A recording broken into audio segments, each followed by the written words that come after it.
Сәлем достар, менің каналыма қош келдіңіздер. Бүгін сіздермен дәл осылай 10 минутта пісетін таба пиццамызды дайындайтын боламыз. Өте жұмсақ, 10 минутта ғана піседі.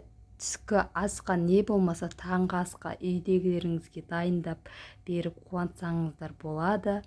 Достар, менің инста парақшама тіркеліп кетіңіздер және YouTube каналыма тіркеліп подписаться жасап қоңыраушаны басып кетуді ұмытпаңыздар достар.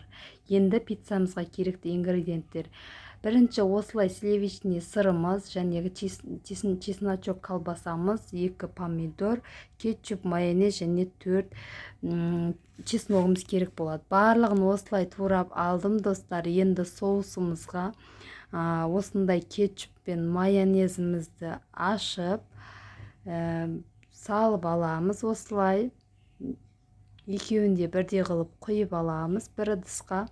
Мен осылай кесеге дайындап алып жатырмын. Осылай Трежеланияның майонезін қосатын боламыз. Жақсылап барын осы кішкентайының барлығын салып аламыз. Және барлығын біркелкі етіп қасықтың көмегімен араластырып алатын боламыз достар. Не осылай жақсылап араластырып осылай. Және бұның ішіне чесногымызды осындай терканың көмегімен чесногымызды өткізіп алатын боламыз. Теркадан өткізсек, дәмі де гүдірлік болып білінбейді, өте дәмі күшті болады достар. Сіздерге кеңесін дайындап көріңіздер, 10 минутта ғана уақыттарыңыз кетеді. Не осылай чесногымызды теркадан өткізетін боламыз. Осылай өткізіп, барлығын біркелкі етіп араластырып алдым міне достар. Жақсылап араластырып аламыз. Чесногымыз өте дәмі күшті болып, пиццамызға дәмін зор беретін болады. Және осындай начинкам және мынандай соусым дайын болды. Енді қамырына 2 жұмыртқа, жарты чайный ложка тұз, жарты чайный ложка разрыхитель және 4 қасық ұн, 2 қасық қаймақ керек болады. Осылай 2 жұмыртқамызды жарып, осылай қасықтың көмегімен біркелкі етіп араластырып аламын.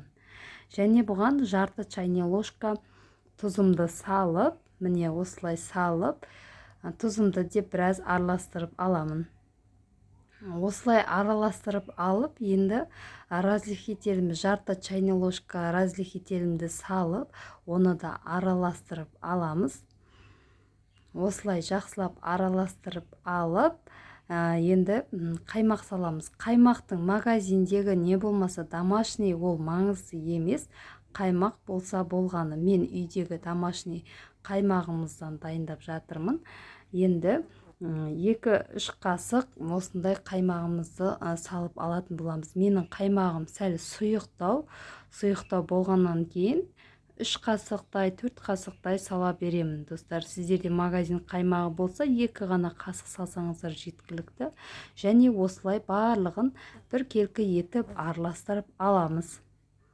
Жақсылап міне араластырып алғаннан соң ұнымызды салып алатын боламыз. Ұнымызды 4 қасық саламыз. Міне 1 қасығымды салып, 2-ші қасығымды салып аламын. Және осы ұндарымызды жақсылап барлығын бір салып алып, жақсылап қасықтың көмегімен араластырып аламыз достар. Осындай сұйықтау массамыз дайын болады. Сұйық деп қатты сұйық болмайды.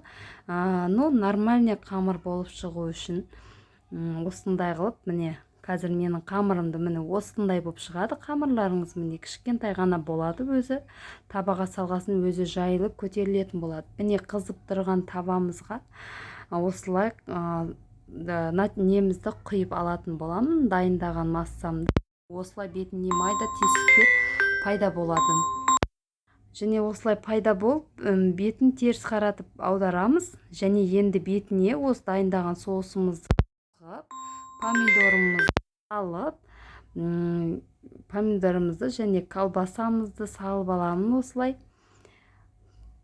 колбасамызды салып, біркелкі етіп барлық жеріне әдемілеп салып аламыз. Осылай салып осылай салып және сырымызды салатын боламыз достар. Міне сырымды да салып алдым. Бұл пиццамыз 10 минутта ғана дайын болады, тез піседі. Екі жағын 3 минуттан пісіріп алып, осылай бетін дайындап, заттарымызды салып, осылай бетін жауып қоямыз. Міне достар, бір баста біздің пиццамыз пісті. Және мен үшеу пісірдім. Каждыйына осы берген рецепт бойынша пісірдім. Бір паста піседі достар. Міне менің жұмсақ 10 минутта ғана дайын болатын таба пиццам дайын.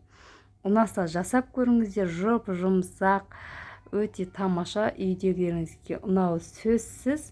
Түскі асқа не болмаса таңғы асқа дайындап берсеңіздер өте тамаша болады достар. Міне осылай. Рецепті қарапайым ғана. Көп қаражатты қажет етпейтін осындай пиццамыз дайын.